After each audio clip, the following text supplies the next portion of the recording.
सभी बालकों और बालिकाओं को मेरा प्यार भरा नमस्कार। आज हम पढ़ेंगे ओम का नियम, उसके बाद हम समझेंगे प्रतिरोध को, उसकी परिभाषा को जानेंगे, उसके कारण को समझेंगे और फिर प्रतिरोधों पर आधारित कुछ आंकिक प्रश्न हल करेंगे।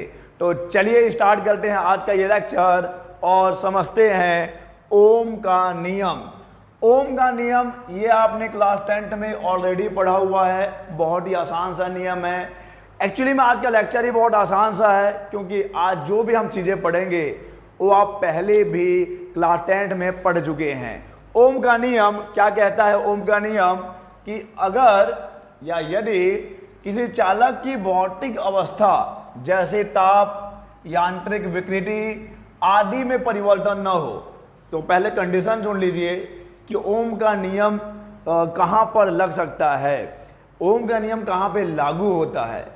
क्या नहीं होना चाहिए? चालक की भौतिक अवस्था में परिवर्तन नहीं होना चाहिए। भौतिक अवस्था जैसे कि उसके ताप में कोई परिवर्तन ना हो, उसमें कोई यांत्रिक विकृति उत्पन्न ना हो, तब तो वहाँ पे क्या होगा, उसमें बहने वाली धारा चालक के सिरों के बीच लगाए गए विभवांतर के अनुक्रमानुपाती होती है। अगर किसी चालक की भौतिक अवस्था में परिवर्तन नहीं हो रहा है, उसके ताप में परिवर्तन नहीं हो रहा, उसमें कोई विकृति उत्पन्न नहीं हो रही है, तब उसमें जो बहने वाली धारा होती है, चालक में जो बहने वाली धारा होती है, उसके सिरों पर लगाए गए विभवांतर के समानुपाती होती है। अगर हम गणितीय रूप में लिखें, चलो मान लेते हैं कि हमारे पास एक चालक है। अभी हम उसकी लंबाई और उसके अनुप्रस्थ परिच्छेद की बात नहीं करेंगे, हम बस ये मानते हैं कि हमारे पास एक चालक है और उसके सिरों पर विभवांतर, ये हो गया उसके सिरे, इन सिरों के बीच मान लीजिए कैपिटल वी विभवांतर लगाया गया है। यानी इस सिरे और इस सिरे के बीच में विभव का जो अंतर है वो कैपिटल वी है। तब इस चालक में जो बहने वाली धारा होगी बच्चे, वो किसके समानुपाती होगी? बहने वाली धारा इन सिरों के मध्य जो विभवांतर है उसके समानुपाती होगी, यानी कि V समानुपाती होगा I के। V समानुपाती I, और जब आप इसको हटाएंगे तो आपको एक नियतांक लगाना पड़ेगा और हम लोग लगाएंगे यहाँ पे capital R। So V equal to RI हो जाएगा, जहाँ पे R क्या है मेरे बच्चे? जहाँ R एक नियतांक है, ऑब्वियस ही बात है, R इज अ कांस्टेंट, लेकिन इसका एक नाम है, तो पहले तो ये कांस्टेंट लिख लो। जहाँ R एक आनुपातिक नियतांक है, आनुपातिक नियतांक है,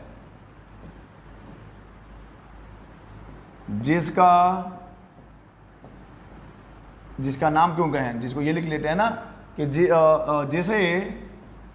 जिसे चालक का प्रतिरोध कहते हैं, चालक का प्रतिरोध।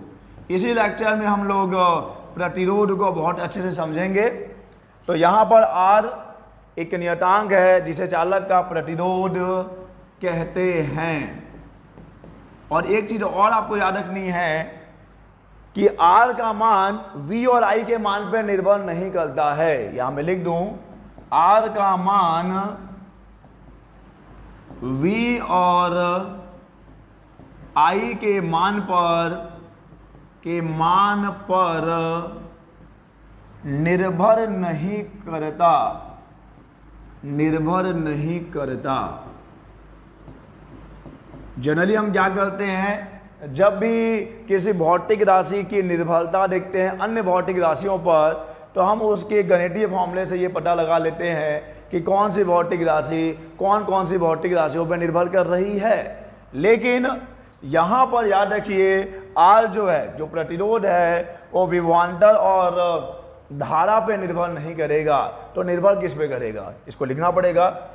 अभी भी हमको और बहुत सारी चीज़ें लिखनी है, तो चलिए लिखते हैं कि किस पे निर्भर करेगा। पहली बात तो ये कि R एक नियतांक है जिसे हम कहते हैं चालक का प्रतिरोध। ये रहा चालक का प्रतिरोध, और इसका मान V और I पर निर्भर नहीं करता है, ये निर्भर करता है चालक की प्रकृति पर, चालक की प्रकृति, उसकी लंबाई उसके अनुप्रस्थ परिच्छेद के क्षेत्रफल, अनुप्रस्थ परिच्छेद का क्षेत्रफल, क्षेत्रफल पूरा लिख देते हैं, क्षेत्रफल, तापमान यानी चालक के ताप। ओके, तो ये निर्भर करेगा आर एक नियतांक जिसका नाम है चालक का प्रतिरोध, और ये बिल्कुल भी V और I पर निर्भर नहीं करता है, ये निर्भर करता है चालक की प्रकृति पर, यानी कि कंडक्टर का जो नेचर है, चालक की प्रकृति पर, उसकी लंबाई पर, उसके अनुप्रस्थ परिच्छेद के क्षेत्रफल पर, और साथ ही चालक के ताप पर। क्लियर है ये? एक बार फिर समझिए कि हम क्या बात कर रहे हैं, हम पढ़ क्या रहे हैं। हम पढ़ रहे हैं ओम का नियम, जो ये कहता है कि अगर किसी चालक की भौतिक अवस्था में परिवर्तन ना हो, भौतिक अवस्था यानी कि उसके तापमान में कोई परिवर्तन ना हो, उस चालक में कोई विकृति उत्पन्न ना हो, तब तो क्या होगा, उसमें बहने वाली धारा उसके चालक मतलब उस चालक के सिरों पर लगाए गए विभवांतर के समानुपाती होती है। लेकिन कहाँ है बाकी सबका नियम, कहाँ है, कहाँ गुम हो गया, ये गुम हो गया। अच्छा अच्छा अच्छा अच्छा, यहाँ पे है, ये तो गुम हो गया था। ओके, अब सही है। ओम का नियम क्लियर है ये? यदि कि चालक की भौतिक अवस्था जैसे ताप, यांत्रिक विकृति आदि में परिवर्तन न हो, तो उसमें बहने वाली धारा चालक के सिरों के बीच लगाए गए विभवांतर के अनुक्रमानुपाती होती है, V समानुपाती I। V equal to RI, और R एक नियतांक है जिसे हम कहते हैं चालक का प्रतिरोध, और ये बिल्कुल भी V और I के मान पर निर्भर नहीं करता है, ये निर्भर करता है चालक की प्रकृति पर, उसकी लंबाई पर, उसके अनुप्रस्थ परिच्छेद के क्षेत्रफल पर, साथ ही उस चालक के ताप पर। चलिए अब आगे बढ़ें। ओम के नियम की शर्तें, इस पे हम ऑलरेडी डिस्कशन कर चुके हैं। पहला तो ये कि चालक का ताप नियत हो। ओम का नियम केवल और केवल वहीं लागू होगा जहां पर चालक का ताप नियत हो, क्योंकि अगर चालक का ताप नियत नहीं होगा तो प्रतिरोध परिवर्तित हो जाएगा। फिर R जो है नियत नहीं होगा, R कांस्टेंट नहीं होगा। तो पहला कंडीशन क्या है बच्चे, कि चालक का ताप नियत होना चाहिए। सेकंड, चालक में कोई विकृति उत्पन्न ना हो। विकृति यानी कि उसके आकार, उसके आकृति में कोई परिवर्तन नहीं होना चाहिए। विकृति आप समझते हैं, आपने क्लास 11 में पढ़ा हुआ है कि विकृति क्या होता है। तो ओम का नियम वहां पे लागू होगा जहां पर चालक में विकृति न हो। यदि चालक की लंबाई, अनुप्रस्थ परिच्छेद के क्षेत्रफल आदि में परिवर्तन होता है तो प्रतिरोध नियत नहीं रहता है। अगर चालक नियत नहीं है, अगर चालक का ताप नियत नहीं है, तो फिर वहां पर ओम का नियम जो है अच्छे से लागू नहीं होगा, क्योंकि अगर ताप नियत नहीं है तो प्रतिरोध परिवर्तित हो जाएगा। अभी आपने पीछे देखा है कि प्रतिरोध ताप पर निर्भर करता है। अगर ताप परिवर्तित हुआ तो फिर प्रतिरोध भी परिवर्तित हो जाएगा। चालक में विकृति ना हो, अगर विकृति होगा चालक में, यानी उसकी लंबाई में परिवर्तन होगा, उसके अनुप्रस्थ परिच्छेद में परिवर्तन होगा, और अगर ऐसा हुआ तो फिर प्रतिरोध भी परिवर्तित हो जाएगा। फिर प्रतिरोध नियत यानी कि कांस्टेंट नहीं रह पाएगा।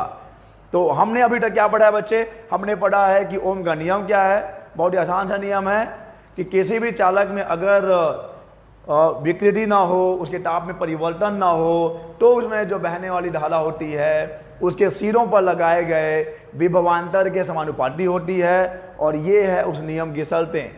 चालक का ताप नियत हो और चालक में कोई विकृति उत्पन्न न हो। चलिए आगे देखते हैं ओम के नियम का निगमन, derivation of Ohm's law. Law यानी कि नियम, डेरिवेशन ऑफ ओम्स लॉ। चलिए कैसे डेरिवेशन करेंगे, कैसे डिराइव करेंगे, ओम के नियम का निगमन कैसे करेंगे, ओम के नियम की व्युत्पत्ति कैसे करेंगे, बड़े आसानी से, अमूल बाँचो बड़े आराम से। तो देखो आराम से कैसे होगा, वैसे आराम हराम भी है, लेकिन सब आपके विवेक पर है कि कब क्या करना है, कब आराम करना है, कब काम करना है। तो हम एक चालक ले लेते हैं। एक चालक हमने लिया है जिस चालक की लंबाई है स्मॉल l, और इस चालक का अनुप्रस्थ परिच्छेद है कैपिटल A, अनुप्रस्थ परिच्छेद का क्षेत्रफल है कैपिटल ए। और अब अगर इसके सिरों पर एक बैटरी की सहायता से कैपिटल वी विभवांतर लगाया जाए तो आपको पता है जब आप विभवांतर लगाएंगे तो उस चालक के अंदर क्या उत्पन्न होगा बच्चे, एक विद्युत क्षेत्र उत्पन्न हो जाएगा। ये कहानी हम पहले भी पढ़ चुके हैं। जब आप चालक के सिरों पर विभवांतर लगाएंगे तो चालक के अंदर एक विद्युत क्षेत्र उत्पन्न होगा और क्या होगा वो, E is equal to V by L, यही तो होता है, E is equal to V by L.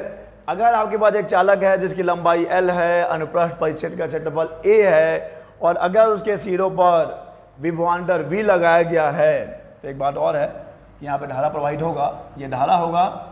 लेकिन जब विद्युत क्षेत्र उत्पन्न होगा वो चालक के अंदर तो एक्चुअली में क्या होता है, एक्चुअली में जो इलेक्ट्रॉन्स हैं वो विद्युत क्षेत्र के विपरीत दिशा में कौन से वेग से, अनुगमन वेग से, जिसे हम अपवाह वेग भी कहते हैं।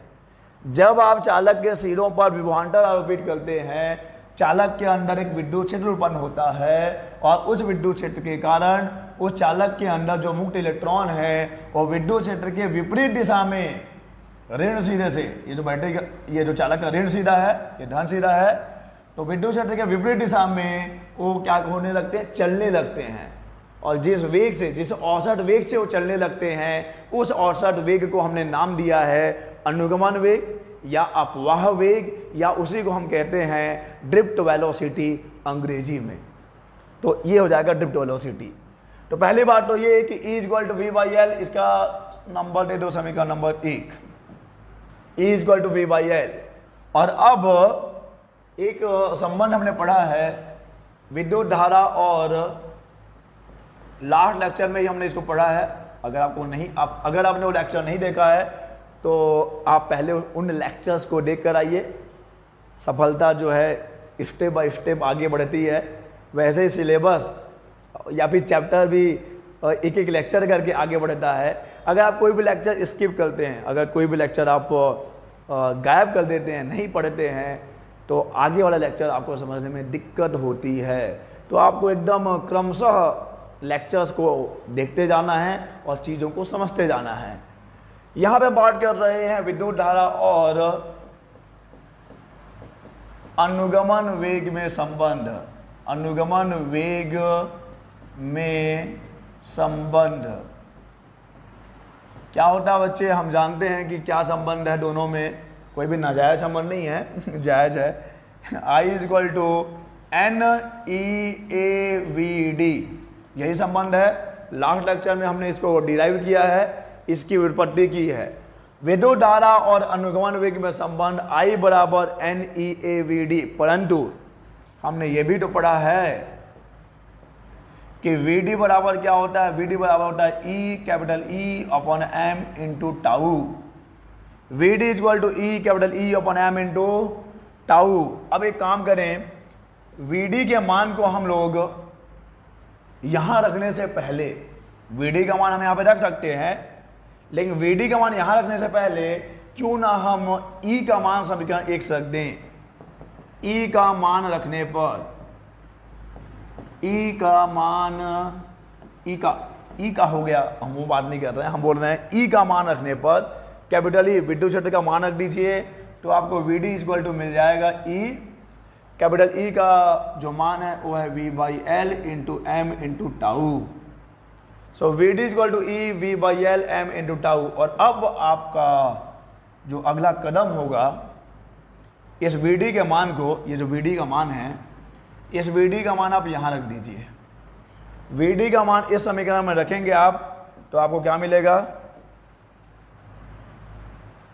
VD का मान रखिए यहाँ पर तो आपको मिल जाएगा I बराबर NEA, तो वहीं का वहीं रहेगा NEA। VD का मान ये है बच्चे, E capital V upon L और M भी है और इंटू टाउ भी है। तो यहाँ से कुछ कटेगा क्या, कट तो नहीं रहा है कुछ। Okay, so I is equal to NEA। हाँ, इसको हम ये कर सकते हैं कि N E का स्क्वायर कैपिटल A, और एक काम और कर रहा हूँ मैं, कि ये जो कैपिटल वी है इसको मैं इधर ला रहा हूँ, इस कैपिटल वी को इधर, ये हो जाएगा आई अपॉन वी, उधर इंटू में इधर आकर डिवाइड होगा, एन ई स्क्वायर ए टाउ और बाई एल और एम भी है ना बच्चे। इसको मैं उल्टा कर रहा हूँ, उल्टा करने से मुझे क्या फ़ायदा होगा अभी आपको समझ में आ जाएगा। उल्टा यानी कि इसका व्युत्क्रम ले लीजिए, तो v बाई आई हो जाएगा और v by I equal to हो जाएगा क्या, m ऊपर चला गया, एन ई स्क्वायर टाउ, जो नीचे है ऊपर चला गया है ना, m ऊपर गया है, n ऊपर है नीचे आ गया, ई स्क्वायर ऊपर है नीचे आ गया, टाउ ऊपर है नीचे आ गया, l नीचे है ऊपर चला गया, a ऊपर है नीचे आ गया। तो इसको हमने थोड़ा सा जमा भी लिया है। तो उल्टा करने पे आपको क्या मिलेगा, उल्टा करने पे आपको मिलेगा v upon I m upon N square tau l by A. और अगर आपको पता है तो हमने पीछे देखा है, कहाँ देखा है, कहाँ देखा है, कहाँ, ये यहाँ देखा है कि r इक्वल टू क्या होता है बच्चे, r इक्वल टू होता है v अपॉन आई। तो यहाँ पे भी हम लोग v अपॉन आई की जगह पे रख सकते हैं r। So r equal to हो जाएगा m upon N E square tau l upon A. तो ये है प्रतिरोध का व्यंजक और यही एक्चुअली में ओम के नियम का निगमन है। क्लियर है ये। So r equal to M upon N E square tau l by A. लेकिन अब कई बच्चों को ये दिक्कत हो सकती है कि आखिर यहाँ पे m क्या है, n क्या है, e क्या है, टाउ क्या है, l क्या है, a क्या है। तो हम लोग स्टार्ट करते हैं स्मॉल l से। स्मॉल l है चालक की लंबाई, जो भी आपके पास चालक तार है वो चालक की लंबाई है। a क्या है बच्चे, a है उस चालक के अनुप्रस्थ परिच्छेद का क्षेत्रफल, काटने पे जो बनता है। जैसे इसका अनुप्रस्थ परिच्छेद क्या बनेगा, अगर इसको काटेंगे तो ये क्या बनेगा, देखो त्रिभुज बनेगा, ऑलमोस्ट त्रिभुज बनेगा। ओके, तो अनुप्रस्थ परिच्छेद का क्षेत्रफल है, यह संपूर्ण क्षेत्रफल नहीं है, केवल अनुप्रस्थ परिच्छेद का क्षेत्रफल है। m जो है वो है इलेक्ट्रॉन का द्रव्यमान, स्मॉल m है इलेक्ट्रॉन का द्रव्यमान। क्लियर है ये कि नहीं है, m आ जाएगा इलेक्ट्रॉन का द्रव्यमान। क्लियर है कि नहीं है। ये जो आपने m लिखा है, याद है जब हम लोग अपवाह वेग पढ़ रहे थे तो हमने माना था कि मान लीजिए कि एक इलेक्ट्रॉन का द्रव्यमान स्मॉल m है, तो उसमें जो त्वरण उत्पन्न होगा, तो ये इलेक्ट्रॉन का द्रव्यमान है। ये स्मॉल n एकांक आयतन में मुक्त इलेक्ट्रॉनों की संख्या है। स्मॉल n एकांक आयतन में मुक्त इलेक्ट्रॉनों की संख्या है। ई क्या है बच्चे, ई एक इलेक्ट्रॉन पर आवेश है। और टाउ क्या है, टाउ है आराम करने वाला टाइम यानी कि रिलैक्सेशन टाइम, जिसे हम हिंदी में कहते हैं विश्रांति काल। लास्ट लेक्चर में पढ़ा है ना विश्रांति काल क्या होता है। विश्रांति काल एक इलेक्ट्रॉन के दो टक्करों के बीच का जो समय अंतराल है, इलेक्ट्रॉन टकराते रहते हैं ना धनायनों से, तो उन दो टक्करों के बीच का जो समय है औसत, वहाँ पे बहुत सारे इलेक्ट्रॉन हैं तो सबका विश्रांति काल अलग अलग है। हम बात कर रहे हैं किसी भी चालक के इलेक्ट्रॉनों के औसत विश्रांति काल का, तो टाउ आ जाएगा। फिर से सुन लीजिए, m है इलेक्ट्रॉन का द्रव्यमान, n है एकांक आयतन में मुक्त इलेक्ट्रॉनों की संख्या, E है एक इलेक्ट्रॉन पर आवेश, इसे ही हम कहते हैं मूलभूत आवेश।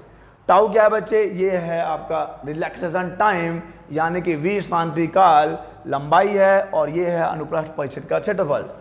सो r equal to M upon N square tau l by A. और एक बार फिर देख लीजिए कि स्टार्ट कहाँ से करना है। पहले आप मान लीजिए कि आपके पास एक l लंबाई और a अनुप्रस्थ परिच्छेद वाला एक चालक है, जिसके सिरों पर विभवांतर v लगाया गया है, जिससे उसके अंदर E विद्युत क्षेत्र उत्पन्न होता है। तो E बराबर हो जाएगा v बाई एल, और विद्युत क्षेत्र के प्रभाव में इलेक्ट्रॉन इधर से इधर की ओर गति करने लगेंगे। धारा और अनुगमन वेग में संबंध I बराबर NeA/VD। VD का जो फॉर्मूला है वो है E capital E upon M into tau. इसके मान को यहाँ रखिए, ये मिल जाएगा। फिर क्या करेंगे आप, इसी में थोड़ा उल्टा पलटी करना है, इसके मान को भी यहाँ रखना है। इसके मान को यहाँ रखने के बाद उल्टा पलटी करना है। V अपॉन आई ले आइए, V अपॉन आई ही R होता है, फिर आपका काम आसान के काम हो ही जाता है। क्लियर है बच्चे। तो चलिए अब हम देखते हैं ओम के नियम की सीमाएं, लिमिटेशन ऑफ ओम्स लॉ।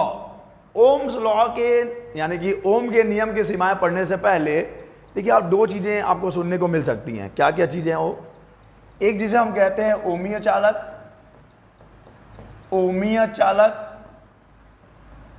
और एक जिसे हम कहेंगे अनओमीय चालक। ओमीय चालक और अनओमीय चालक क्या है पहले ये समझ लो। ओमीय चालक और अनओमीय चालक ऐसे चालक जो ओम के नियम का पालन करते हैं या जिन चालकों में ओम का नियम लागू होता है उसे हम कहेंगे ओमीय चालक। ओके, जैसे कि आपका सिल्वर हो गया, गोल्ड हो गया, जिसमें ओम का नियम लागू होता है। जनरली इसी को आप धात्विक चालक भी कह सकते हैं। धात्विक चालक, धात्विक चालक जो है जनरली क्या होते हैं? ओमीय चालक होते हैं। वो ओम के नियम का पालन करते हैं, यानी कि वहां पर V समानुपाती I होता है। क्लियर है ये? लेकिन जब हम बात करते हैं अनोमीय चालक की, अच्छा, और अगर हम ओमीय चालक की बात कर रहे हैं तो ओमीय चालकों का जो प्रतिरोध होगा उसे हम कहेंगे ओमीय प्रतिरोध। ओमीय प्रतिरोध, ओमीय चालकों के प्रतिरोध को हम कहेंगे ओमीय प्रतिरोध। और अनओमीय चालक जो होंगे, जो ओम के नियम का पालन नहीं करेंगे, उसे हम कहेंगे अनओमीय चालक, और इनका जो प्रतिरोध होगा उसे हम कहेंगे अनओमीय प्रतिरोध। तो ये बहुत बड़ा एक कोई बहुत बड़ी ऐसी चीज़ नहीं थी, बहुत ही आसान था ये।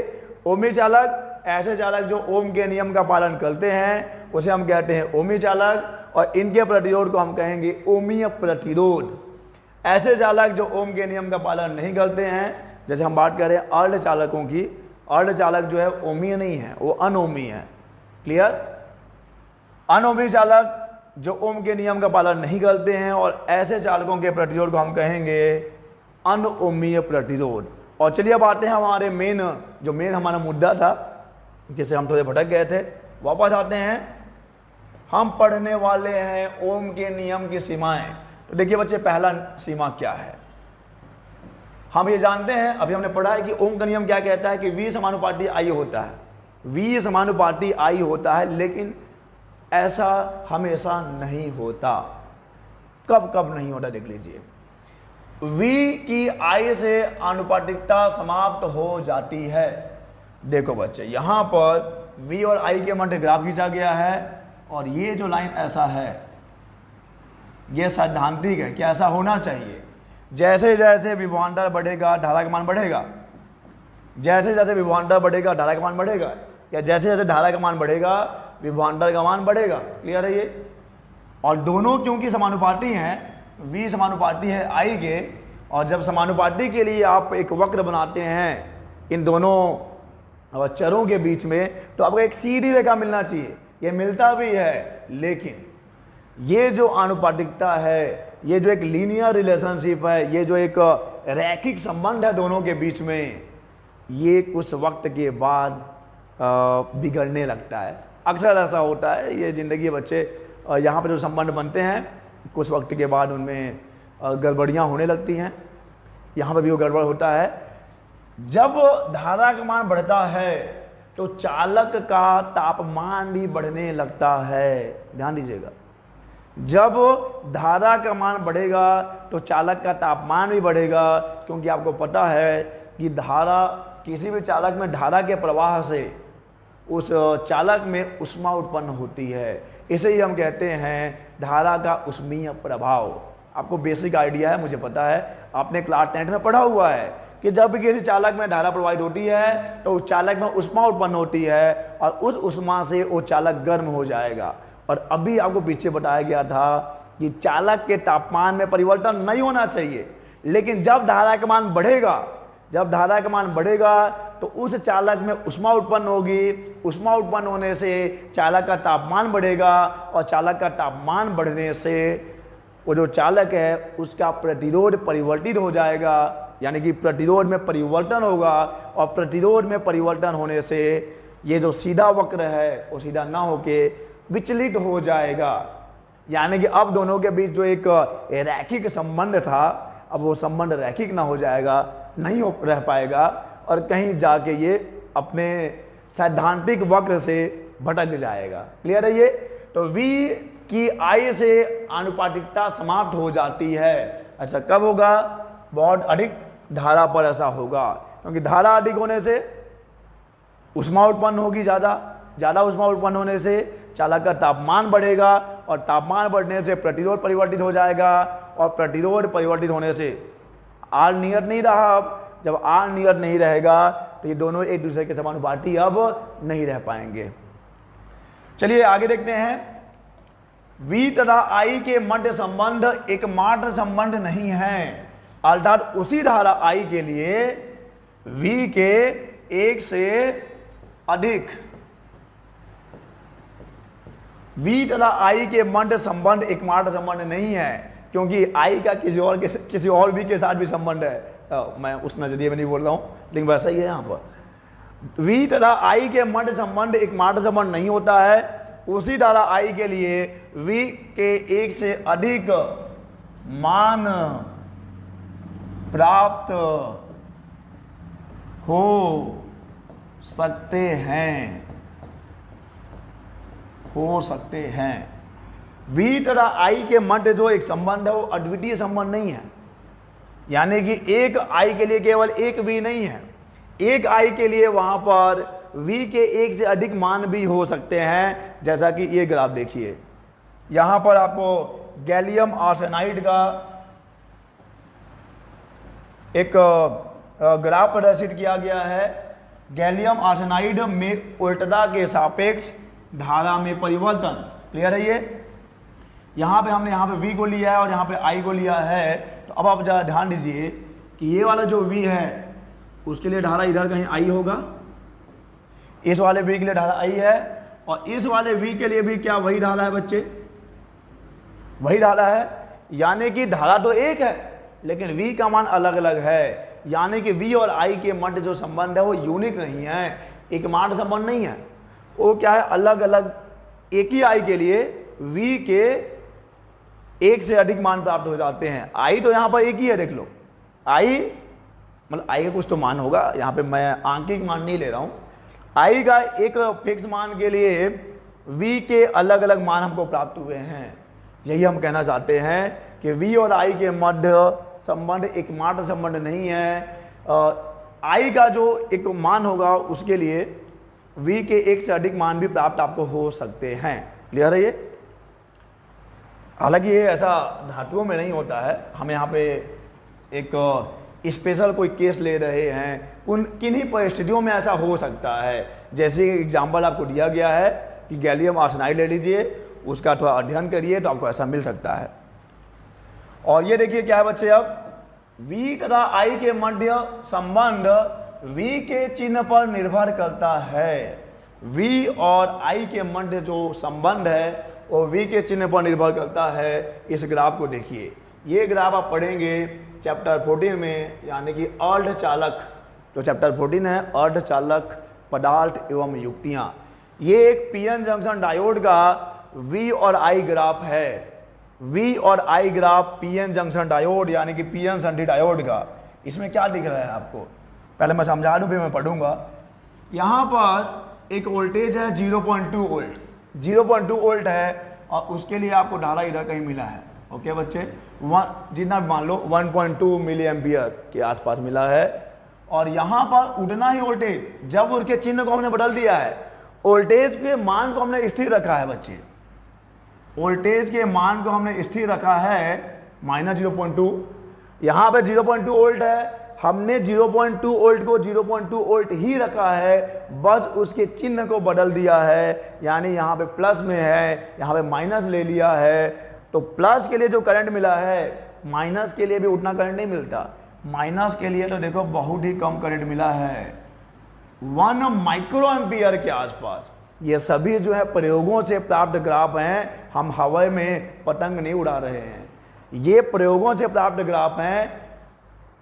यहाँ पर हमने वोल्टेज को उड़ना ही रखा है, वोल्टेज के मान को स्थिर ही रखा है, बस हम वोल्टेज के दिशा को चेंज कर रहे हैं, उसके प्लस को माइनस कर रहे हैं। क्लियर है ये?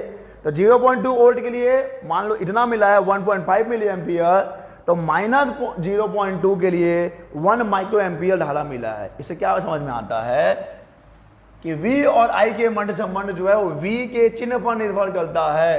दूसरे शब्दों में यदि कुछ V के लिए धारा I है, मान लीजिए एक V के लिए धारा I है, तो V का परिमाण स्थिर रख लीजिए। हमने परिमाण को स्थिर रखा है। इसकी दिशा बदलने पर विपरीत दिशा में I के समान परिमाण की धारा उत्पन्न नहीं होती है।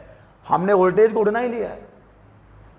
ये भी 0.2 वोल्ट है, ये भी 0.2 वोल्ट है, लेकिन ये प्लस में या माइनस में है। 0.2 वोल्ट के लिए हमको 1.5 मिली एम्पियर की धारा मिल रही है, लेकिन देखिए -0.2 वोल्ट के लिए हमको 1 माइक्रो एम्पियर के आसपास की धारा मिल रही है। यानी कि जो I का मान है वो V के मान पे तो निर्भर करता ही करता है, साथ ही V के चिन्ह पे भी निर्भर करता है।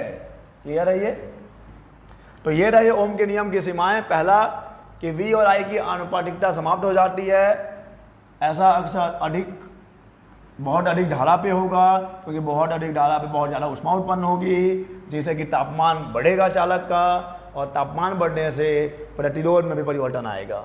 V तथा I के मध्य संबंध एकमात्र संबंध नहीं है।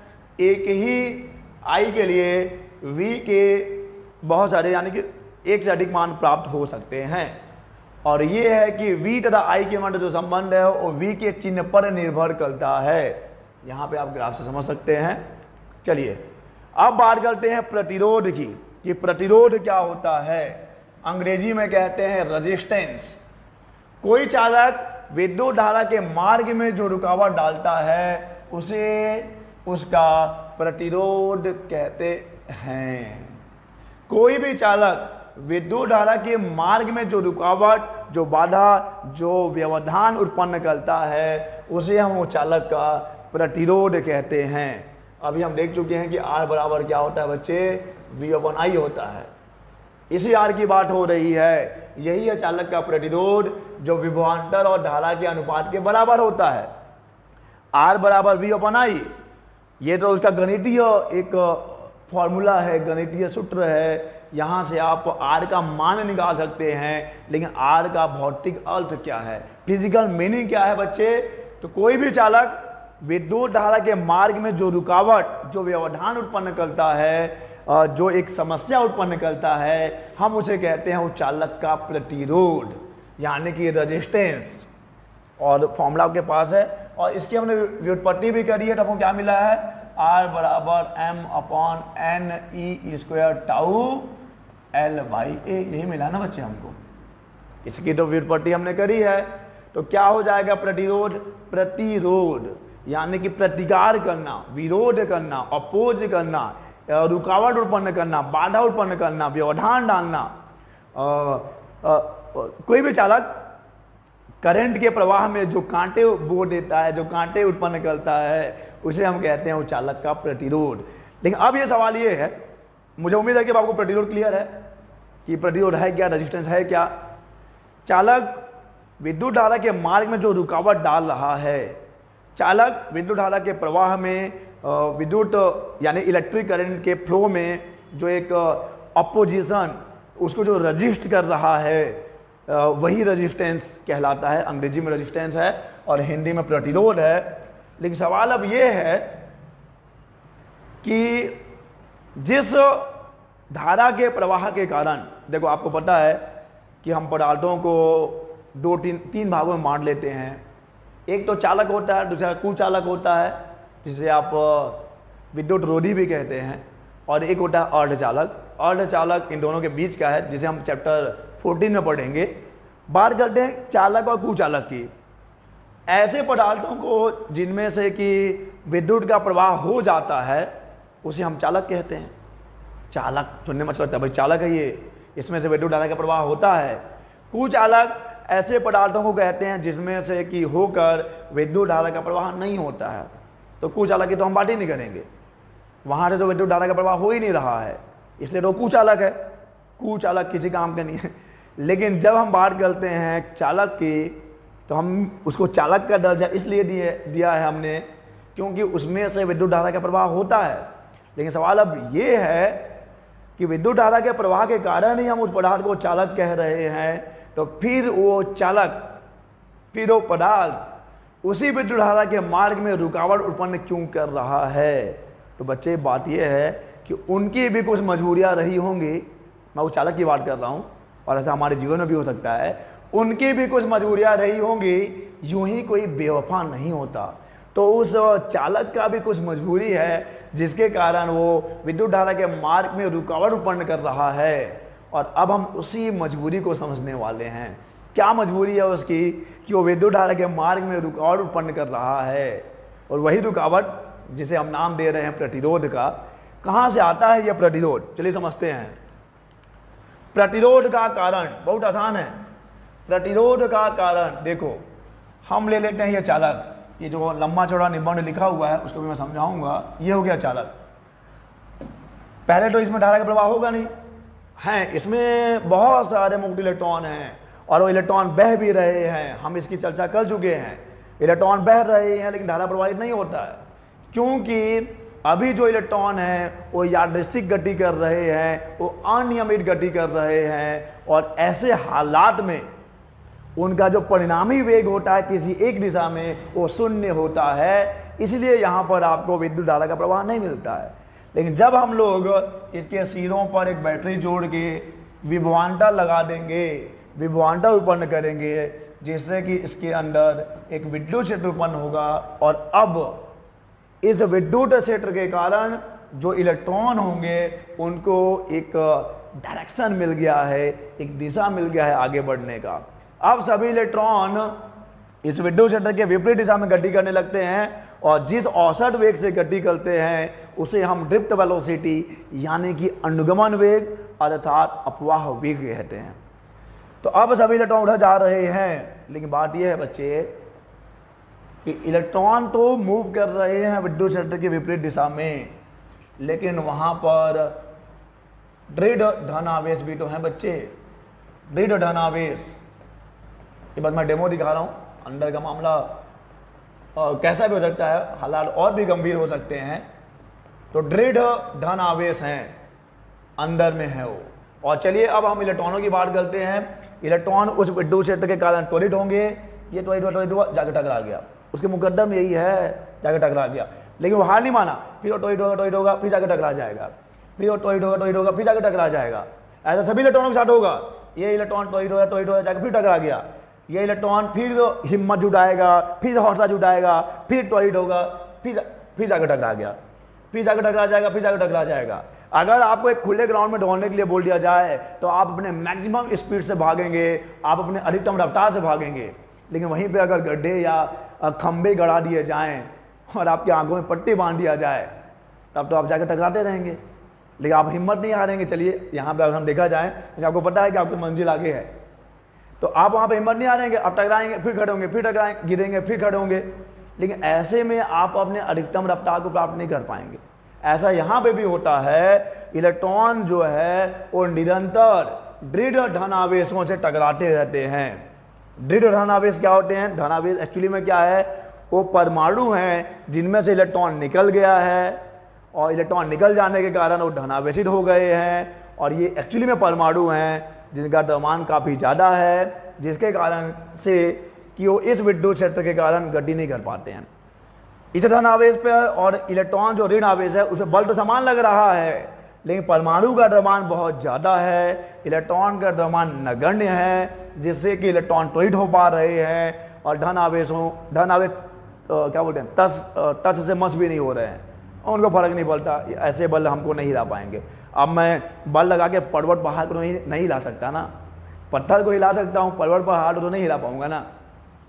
बल मेरे पास उतना ही है, लेकिन आपको पता है दबान ज़्यादा होगा, उसका इनर्शिया यानी कि जड़त्व ज़्यादा होगा, तो अगर उसको परिवर्तित करना है उसकी स्थिति से तो मेरे को और ज़्यादा बल लगाना पड़ेगा। इतना बल यहाँ पर नहीं आ पाता कि वो इन दृढ़ धनावेशों को, धनावेशित परमाणुओं को खिसका पाएँ। तो यहाँ पे बात हो रही है कि क्या घटना घट रहा है उस चालक के अंदर। देखो क्या मजबूरी है उसकी, धनावेश भी उसके हैं, ये इलेक्ट्रॉन भी उसके हैं, धनावेश भी तो बेचारे मजबूर हैं, वहाँ से इलेक्ट्रॉन छोड़ के गया है, और तो तभी तो धनावेशित हुए हैं। और इलेक्ट्रॉन जो है वो इस विद्युत क्षेत्र के कारण विद्युत क्षेत्र के विपरीत दिशा में गति कर रहे हैं।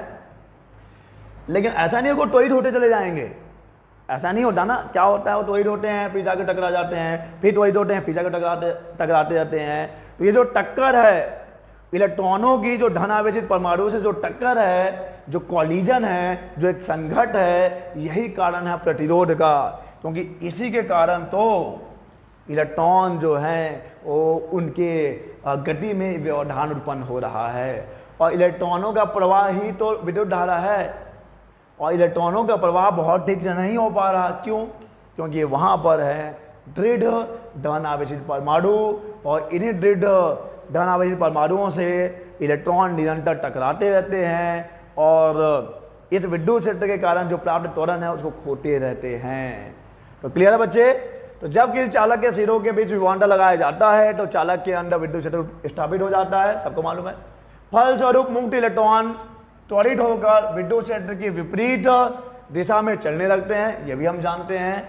ये इलेक्ट्रॉन मार्ग में आने वाले धन आयनों से टकराते रहते हैं। इस प्रकार प्रत्येक टक्कर के दरमियान इलेक्ट्रॉनों की गति अवरुद्ध होती रहती है। धन आयनों द्वारा मुक्त इलेक्ट्रॉनों के मार्ग में डाले गए अवरोध को ही प्रतिरोध कहते हैं। तो ये जो धन आयन है, जो मुक्त इलेक्ट्रॉनों के मार्ग में कांटे बिछा दिया है इन्होंने, यही कारण है प्रतिरोध का। तो एक बहुत ही सिंपल सा एक लाइन में लिख सकते हो, इलेक्ट्रॉनों की धन आयनों से टक्कर, इलेक्ट्रॉनों की धन आयनों से टक्कर। तो समझिए अब कि उनकी भी कुछ मजबूरियां रही होंगी, यूं ही कोई बेवफा नहीं होता। और एक और है कि मोहब्बत में बुरी नीयत से कुछ भी सोचा नहीं जाता, मोहब्बत में बुरी नीयत से कुछ भी सोचा नहीं जाता, और जिसे समझा जाता है बेवफा उसे बेवफा कहा नहीं जाता। बात यही है। चलिए आगे बढ़ते हैं। अब देखते हैं प्रतिरोध की निर्भरता, कि प्रतिरोध निर्भर किस पे करता है। प्रतिरोध की निर्भरता, ठीक है, प्रतिरोध किन किन बातों पे निर्भर करता है, किन किन कारकों पे निर्भर करता है, चलिए समझते हैं। जब हम वहाँ पर ओम का नियम पढ़ रहे थे इस लेक्चर में स्टार्टिंग में ही, तो वहाँ पे आपको बता दिया गया था कि भले से आर बराबर भले से आर बराबर वी अपॉन आई है, लेकिन आर जो है ना तो वी पे निर्भर करता है ना कि आई पे निर्भर करता है। आर का जब हमने एक और फॉर्मूला निकाला है, M upon N E square tau L by A, यहाँ से आप बता पाएंगे कि जो आर है, जो प्रतिरोध है, वो किन किन बातों पे निर्भर करता है। चलिए देखते हैं बच्चे किन किन बातों पे निर्भर करता है। आर बराबर M upon N square tau L by A. M electron का द्रव्यमान है, कांस्टेंट है। एन एकांक आयतन में मुक्त इलेक्ट्रॉनों की संख्या है, ये चालक दर चालक परिवर्तित हो सकता है। ई एक इलेक्ट्रॉन पर आवेश है, एक इलेक्ट्रॉन पर आवेश है जो नियत रहेगा। टाउ ये है रिलैक्सेशन टाइम, यानी कि विश्रांति काल। विश्रांति काल क्या है बच्चे? अगर मान लीजिए ये चालक है, मैं भी एक इलेक्ट्रॉन का एग्जांपल लेकर समझा रहा हूँ। ये धनावेश हो गया, ये धनावेश हो गया, ये एक इलेक्ट्रॉन आया त्वरित होके और इसे टकरा गया, फिर यहाँ त्वरित होगा, फिर जाकर टकरा जाएगा। तो एक इलेक्ट्रॉन के दो टक्करों के बीच का जो समय अंतराल है उसे हम कहते हैं विश्रांति काल। और ऐसे सभी इलेक्ट्रॉनों का जो विश्रांति काल है उसका आप क्या निकाल लीजिए बच्चे, उसका आप औसत निकाल लीजिए, तो उस चालक का विश्रांति काल आपको पता चल जाएगा। और अब देखो मेरी बात, ये जो विश्रांति काल है ना वो तापमान पे निर्भर करता है। चलिए हम पहले और पहलुओं पर नजर डाल लें। आर एम पे तो निर्भर नहीं करेगा क्योंकि एम तो कांस्टेंट है। ई पे भी निर्भर नहीं करेगा, ई तो कांस्टेंट है। बच गई क्या? एन बच गया, टाउ बच गया, एल बच गया, ए बच गया। तो यहां से समझ में आ जाएगा कि कौन किस पर निर्भर कर रहा है। पहला किस पर निर्भर करेगा बच्चे? चालक की लंबाई पर। चालक की लंबाई पर आर समानुपाती है एल के, आर समानुपाती है एल के। चालक की लंबाई जितनी ज़्यादा होगी उसके द्वारा उत्पन्न किया गया प्रतिरोध उतना ही ज़्यादा होगा। चालक की लंबाई ज़्यादा है तो उसका प्रतिरोध भी ज़्यादा होगा। चालक का लंबाई कम है तो उसका प्रतिरोध भी कम होगा। बहुत ही आसान भाषा में R समानुपाती L। चलिए आगे देखते हैं। चालक के अनुप्रस्थ परिच्छेद के क्षेत्रफल पर R जो है वो इसके विड्थ के अनुपाती है, यानी कि अगर चालक के अनुप्रस्थ परिच्छेद का क्षेत्रफल ज़्यादा है तो उसका प्रतिरोध कम होगा, और अगर चालक के अनुप्रस्थ परिच्छेद का क्षेत्रफल कम है तो उसका प्रतिरोध ज़्यादा होगा। यानी कि ये तो समझ में आ गया आपको। चलिए इसकी बात कर लें। ये रहा एक तार और ये रहा एक तार, दोनों में क्या अंतर है बच्चे? इसको बोलेंगे कि तार क्या है? ये पतला तार है, ये पतला तार है, और ये मोटा तार है बच्चे, मोटा तार। इसका अनुप्रस्थ परिच्छेद देख लो और इसका अनुप्रस्थ परिच्छेद देख लो। इसका ए ज़्यादा है यानी इसका प्रतिरोध कम होगा, इसका ए कम है यानी इसका प्रतिरोध ज़्यादा होगा।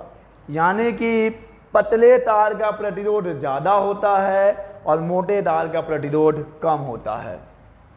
चालक के पदार्थ की प्रकृति पर भी निर्भर करता है, और चालक के पदार्थ की प्रकृति आपको फॉर्मूले में कहाँ दिख रही है? ये दिख रही है बच्चे। R विड्थ के अनुपाती है N के, और N क्या है? एकांक आयतन में उपस्थित मुक्त इलेक्ट्रॉनों की संख्या। एकांक आयतन में उपस्थित मुक्त इलेक्ट्रॉनों की संख्या है ये, और ये निर्भर करता है चालक की प्रकृति पर। जिस चालक के एकांक आयतन में मुक्त इलेक्ट्रॉनों की संख्या ज़्यादा होगी, जिस चालक के एकांक आयतन में मुक्त इलेक्ट्रॉनों की संख्या ज़्यादा होगी उसका प्रतिरोध कम होगा, और जिस चालक के एकांक आयतन में मुक्त इलेक्ट्रॉनों की संख्या कम होगी उसका प्रतिरोध ज़्यादा होगा। और एकांक आयतन में कितने इलेक्ट्रॉन हैं, कितने इलेक्ट्रॉन नहीं हैं, ये तो निर्भर करता है चालक के पदार्थ की प्रकृति पर। चलिए आगे बढ़ें। ताप पर लिखा ही हुआ है, लेकिन अब आपको ये समझ में आ रहा होगा, मैं पीछे अपनी बात कहते कहते रुक गया था, यहीं पे रुक गया था। R तापमान पे कैसे निर्भर कर सकता है? फॉर्मूले में कहीं भी तापमान नहीं है, आपको ये तो दिख रहा है ना, ये R जो है इसके विड्थ के अनुपाती है। प्रतिरोध 20 शांतिकाल के विड्थ के अनुपाती है। अगर 20 शांतिकाल ज़्यादा होगा तो प्रतिरोध कम होगा, अगर 20 शांतिकाल कम होगा तो प्रतिरोध ज़्यादा होगा। फिर से देख लो हम कर क्या रहे हैं। हम देख रहे हैं प्रतिरोध की निर्भरता, कि प्रतिरोध किन किन बातों पर निर्भर करता है। ये बचा हुआ है, मुझे मालूम है। पहला तो है कि चालक की लंबाई पर निर्भर करता है, R समानुपाती L। चालक की लंबाई जितनी ज़्यादा होगी उसका प्रतिरोध उतना ही ज़्यादा होगा। चालक के अनुप्रस्थ परिच्छेद के क्षेत्रफल पर, चालक का अनुप्रस्थ परिच्छेद जितना ज़्यादा होगा उसका प्रतिरोध उतना ही कम होगा। चालक का अनुप्रस्थ परिच्छेद जितना कम होगा उसका प्रतिरोध उतना ही ज़्यादा होगा। चालक के पदार्थ की प्रकृति पर, एकांक आयतन में जितने ज़्यादा मुक्त इलेक्ट्रॉन होंगे प्रतिरोध उतना ही कम होगा। एकांक आयतन में मुक्त इलेक्ट्रॉन जितने कम होंगे उसका प्रतिरोध उतना ही ज़्यादा होगा। और यही है मुक्त इलेक्ट्रॉन ना। यहाँ पे हम कश्मकश में फंस गए हैं, यहाँ पे हम एक दुविधा में हैं कि प्रतिरोध तापमान पे कैसे निर्भर करेगा। यहाँ तो है ही नहीं कहीं तापमान, है लेकिन दिख नहीं रहा है। एक्चुअली में कभी कभी ऐसा होता है कि जो होता है वो दिखता नहीं है, और जो दिखता है होता नहीं है। टाउ R जो है टाउ के विड्थ के अनुपाती है, लेकिन टाउ जो है, जो विश्रांति काल है, वो किस पे निर्भर करेगा? वो तापमान के विड्थ के अनुपाती होता है। टाउ तापमान के विड्थ के अनुपाती होगा। ये जो रिलैक्सेशन टाइम है, ये जो विश्रांति काल है, वो तापमान के विड्थ के अनुपाती होता है। समझिए कैसे। जब चालक का तापमान बढ़ेगा तो चालक का तापमान बढ़ने से इलेक्ट्रॉनों की जो टक्कर है वो जल्दी जल्दी होने लगेगी, और इलेक्ट्रॉनों का टक्कर जल्दी जल्दी होने से टाउ का मान कम हो जाएगा, क्योंकि दो क्रमागत टक्करों के बीच का समय ही तो विश्रांति काल है। तो अगर तापमान बढ़ रहा है तो टाउ कम हो रहा है, अगर तापमान कम है तो टाउ ज़्यादा है। समझने वाली बात है। तो अगर टाउ बढ़ेगा यानी अगर तापमान बढ़ेगा, अगर तापमान बढ़ रहा है चालक का, अगर चालक का टेम्परेचर इंक्रीज हो रहा है, अगर चालक का तापमान बढ़ रहा है, यानी कि उसके अंदर इलेक्ट्रॉनों की जो टक्कर है वो जल्दी जल्दी होने लगेगी, विश्रांति का काल का मान कम हो जाएगा। और जब विश्रांति काल कम हो जाएगा बच्चे तो R बढ़ जाएगा।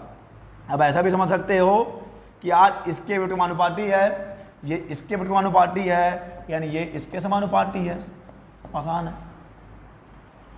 ये इसके व्युत्क्रमानुपाती है, ये इसके व्युत्क्रमानुपाती है, ये इस पे निर्भर करता है, ये इस पे निर्भर करता है, तो ये इस पे भी तो निर्भर कर रहा है ना।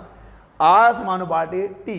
अगर तापमान बढ़ेगा चालक का तो प्रतिरोध भी बढ़ेगा।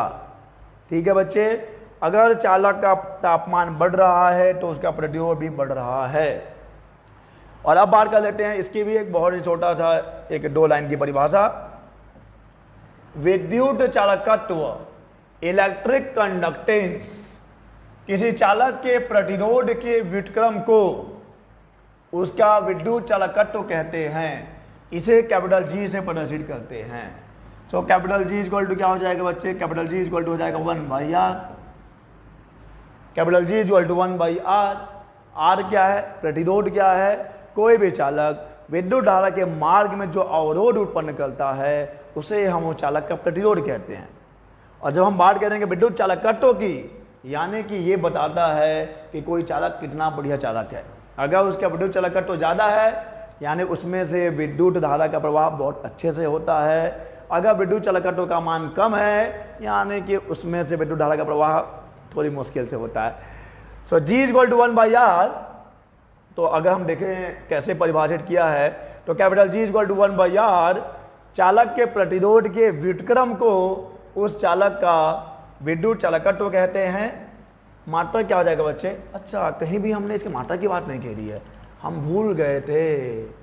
प्रतिरोध का जो ऐसा ही मात्रा के बच्चे देखो, आर का जो फॉर्मूला है वो तो V/I है, सही है। इसका जो ऐसा ही मात्रक है, भूल ही गया था मत बताना, ऐसा ही मात्रक होता है ओम। ऐसा ही मात्रक ओम है और इसका सिंबल कुछ ऐसा होता है, ऐसा कछुए टाइप का दिख रहा है क्या, ओम ओम ओम। प्रतिरोध का ऐसा ही मात्रक है ओम। और यहाँ पे किसकी बात हो रही है, विद्युत चालकत्व की बात हो रही है। तो इसका मात्रक क्या हो जाएगा बच्चे, 1/ओम हो जाएगा। 1/ओम, इसी को लिख सकते हैं ओम का इनवर्स और इसी को बोलते हैं मोह। ठीक है, तो विद्युत चालकत्व का मात्रक है ओम इनवर्स, या इसी को आप मोह भी बोल सकते हो, मोह। ठीक है, चलिए आगे बढ़ें। और अब कुछ हम आंकिक प्रश्न कर लेते हैं। थ्योरी तो बहुत पढ़ लिया, ठीक है, चलिए हम कुछ आंकिक प्रश्न हल करते हैं। एक तार को खींचकर, जरा ध्यान दीजिएगा, एक तार को खींचकर उसकी त्रिज्या पहले के त्रिज्या की आधी कर दी जाती है। चलो ठीक है, तो मान लिया पहले त्रिज्या R1 था, अब त्रिज्या R2 है। ये जो R2 है वो पहले की त्रिज्या का क्या है बच्चे, आधी है। क्लियर है, ये R1 R2 1/2 R1। ये मान लीजिए एक तार है, इसको इतना खींचा है कि इसकी अब त्रिज्या पहले की त्रिज्या की आधी रह गई है। उसका प्रतिरोध पहले की तुलना में कितना गुना हो जाएगा। चलो मान लेते हैं कि पहले प्रतिरोध R1 रहा होगा और अब प्रतिरोध कितना हो गया है, अब प्रतिरोध R2 हो गया है। इसका प्रतिरोध अभी R1 है, इसको इतना खींचा है कि इसकी त्रिज्या पहले की त्रिज्या की आधी हो गई है। तो अब मान लेते हैं कि इसका जो प्रतिरोध है कितना रह जाता है, R2 रह जाता है। और इसी R2 का मान बताना है कि पहले की तुलना में अब ये कितना रह गया है। मेरी बात सुनिए आप, अगर आप चिंगम खाते हैं, च्युइंगम, बबल गम, चिंगम है, मोटा सा है, खींचेंगे लंबाई बढ़ेगी, त्रिज्या कम होगा, लेकिन क्या चिंगम के जो अमाउंट है, च्युइंगम का जो अमाउंट है, च्युइंगम का जो मात्रा है, उसमें कोई परिवर्तन होगा क्या? नहीं, पहले भी च्युइंगम इतना ही था, अभी भी च्युइंगम उतना ही है, भले से उसको लंबा कर लो या उसको मोटा कर लो। यानी कि च्युइंगम का जो आयतन है उतना ही रहता है। लंबाई आप कुछ भी कर लीजिए, उसकी त्रिज्या अगर लंबाई बढ़ाओगे तो त्रिज्या कम होगी। च्युइंगम को खींचने की बात होती है ना, च्युइंगम को खींचते हैं आप तो पतला होते जाता है, और उसका से गोला करके थोड़ा सा मोटा कर लीजिए, लंबाई कम हो जाता है, लेकिन जो आयतन है उतना ही रहेगा। ऐसा तार के साथ भी तो होगा, जब आप तार को खींचेंगे तो लंबाई तो बढ़ेगा, त्रिज्या आधा हो गया है, त्रिज्या कम हो गया है, लेकिन लंबाई तो बढ़ रहा है ना। एक चीज है जो पहले भी उतनी थी और अभी भी इतनी है, वो क्या है? वो आयतन है। और आयतन क्या होता है बच्चे? आयतन होता है A into L, A into L. क्षेत्रफल इंटू लंबाई, क्षेत्रफल इंटू लंबाई, A1 L1 A2 L2 दोनों बराबर होगा। आयतन में कोई परिवर्तन नहीं होगा। आप त्रिज्या को कितना भी कर दीजिए, लंबाई कितना भी हो जाए, लेकिन तार का जो आयतन है वो उतना ही रहेगा। A1 L1 equal to A2 L2। तो यहां से L2 बाई L1 क्या मिलेगा देख लो। L2 बाई L1 क्या मिलेगा बच्चे? ये मिलेगा A1 upon A2। L2 by L1 क्या हो जाएगा? A1 A2। हम बात कर रहे हैं तार की जिसका अनुप्रस्थ परिच्छेद वृत्ताकार होता है, तो क्या क्षेत्रफल क्या हो जाएगा? पाई R1 का square divided by pi R2 का स्क्वायर, पाई R स्क्वायर। क्षेत्रफल तो यही होता है ना, तो पाई और पाई कट गया, L2 by L1। So L2 by L1 equal to आ गया है R1 का स्क्वायर अपॉन R2 का स्क्वायर। ये एक समझ मिल गया। L2 by L1 equal to R1 का square plus divided by R2 का स्क्वायर। और अब हमको मालूम है कि R बराबर क्या होता है बच्चे? R बराबर होता है M upon N E square tau L by A. ये जो ब्रैकेट में दिख रहा है किसी दिए गए पदार्थ के लिए वो नियत रहेगा। इसको हम लोग नेक्स्ट लेक्चर में पढ़ने वाले हैं। इसको नाम दिया जाता है रो का। रो प्रतिरोधकता, विशिष्ट प्रतिरोध, स्पेसिफिक रेजिस्टेंस या बोलिए रेजिस्टिविटी। ये हम नेक्स्ट लेक्चर में इसको डिस्कस करेंगे। इसका एक अलग से एक साम्राज्य है। So R equal to rho L by A. Rho का नाम क्या है बच्चे? रो को कहते हैं स्पेसिफिक रेजिस्टेंस, विशिष्ट प्रतिरोध या प्रतिरोधकता। क्लियर है? तो R बराबर रो एल बाई ए है, तो R1 क्या हो जाएगा? रो L1 अपॉन A1 हो जाएगा। R2 इक्वल टू क्या हो जाएगा? रो L2 अपॉन A2 हो जाएगा। किसी दिए गए पदार्थ के लिए रो उठना ही रहेगा, क्योंकि रो जो है, जो प्रतिरोधकता है, वो चालक का एक गुण है, चालक की एक प्रॉपर्टी है। ठीक है? तो अगर पदार्थ वही है, आप चालक एल्यूमिनियम आपके पास, अगर एक एल्यूमिनियम का वायर है, खींचिए, दबाइए, कंप्रेस करिए, लंबा करिए, चौड़ा करिए, जो भी करना है, लेकिन एल्यूमिनियम तो एल्यूमिनियम ही रहेगा ना। तो एल्यूमिनियम की जो चालकता है उतनी ही रहेगी, तो रो यहाँ पे नहीं हटा है। तो अब मैं यहाँ पे क्या करता हूँ? अब मैं यहाँ पर R2 को R1 से भाग दे देता हूँ, तो मुझे मिल जाएगा, रो और रो तो कट गया ना, तो ये हो गया L2 upon A2 divided by L1 upon A1, यानी कि L2 बाई L1, और ये हो जाएगा A1 बाई A2। तो ये हो जाएगा L2 by L1, A1 by A2, A1 by A2। इसको आप क्या लिख सकते हैं? A1 बाई A2 वही है, पाई R1 का स्क्वायर पाई R2 का स्क्वायर, पाई पाई कट जाएगा, तो R1 का स्क्वायर अपॉन R2 का स्क्वायर। कोई दिक्कत तो नहीं है? L2 by L1, A1 pi R1 square, A2 pi R2 square, pi pi cut गया है, R1 का स्क्वायर R2 का square, L2 by L1। L2 by L1 के प्लेस पे आप क्या रख सकते हैं? R1 का स्क्वायर अपॉन R2 का स्क्वायर रख सकते हो। आप देख लो यहाँ पर, तो यहां से जो आपको अनुपात मिलेगा,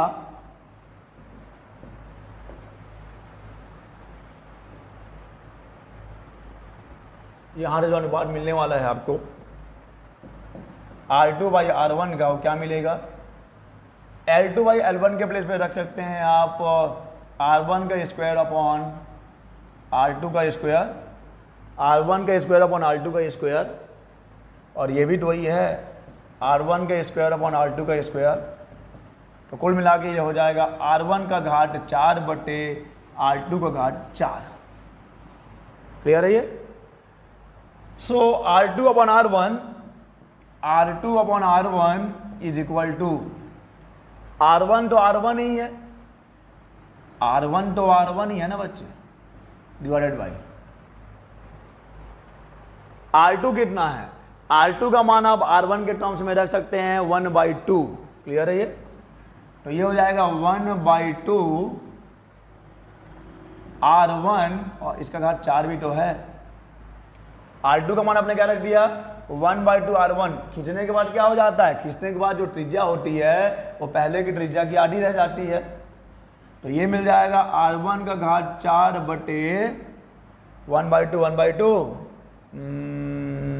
1/2 1/2, तो ये 1/2 दूनी 4 दूनी 8 दूनी 16 हो जाएगा, और ये R1 का 4 हो जाएगा। यहाँ से क्या कट गया बच्चे, यहाँ से कट गया ये और ये कट गया, R2/R1। तो यहाँ से क्या मिलेगा आपको, यहाँ से मिलेगा R2 is equal to R1, और ये 16 ऊपर आ जाएगा, यानी 16 हो जाएगा। यानी कि जब आप वायर को इतना खींच देंगे कि उसकी त्रिज्या क्या हो जाए, उसकी त्रिज्या पहले की त्रिज्या की आधी रह जाए, तो उसका जो प्रतिरोध है वो पहले के प्रतिरोध का 16 गुना हो जाएगा, पहले के प्रतिरोध का 16 टाइम्स। क्लियर है? ये तो बहुत आसान है। क्वेश्चन ये है, सवाल ये है कि आपके पास एक तार है जिसको आपने इतना खींचा इतना खींचा इतना खींचा कि उसका प्रतिरोध पहले के प्रतिरोध का आधा रह गया है, लेकिन उसके आयतन में कोई परिवर्तन नहीं होगा। तो यहाँ पर हमने लंबाई को त्रिज्या के फॉर्म में लिख दिया, L2/L1 इक्वल टू R1 का स्क्वायर अपन R2 का स्क्वायर।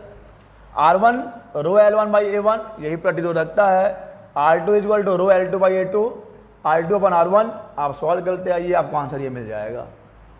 जो बाद का प्रतिरोध है वो पहले के प्रतिरोध का 16 गुना हो जाएगा। और चलिए अब ये सवाल आपके लिए होमवर्क है, एक बार सवाल को पढ़ लीजिए। तांबे के तार को खींचकर उसकी लंबाई को 0.1% बढ़ा दिया गया है, लंबाई को 0.1% बढ़ा दिया है। इसके प्रतिरोध में कितने प्रतिशत का परिवर्तन होगा, यहाँ पे ऐसा होना चाहिए, कितने प्रतिशत का परिवर्तन होगा।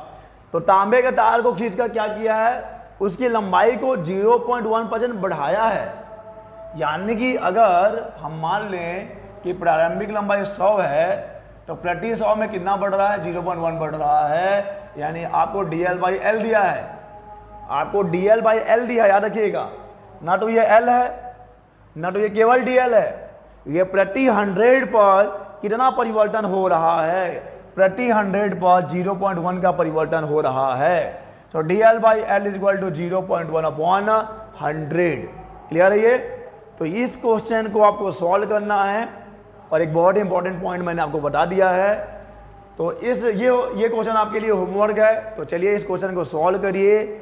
अगर आप बना लेते हैं तो आंसर नीचे कमेंट बॉक्स में कमेंट करिए, अगर नहीं बना पाते हैं तो भी कमेंट करो कि सर हमसे नहीं हो पा रहा है, तो हम लोग इसको नेक्स्ट लेक्चर में सॉल्व करेंगे। तो चलिए इस वीडियो लेक्चर में बस इतना ही, हम लोग मिलेंगे अपने नेक्स्ट वीडियो में नए टॉपिक के साथ। तब तक के लिए अलविदा।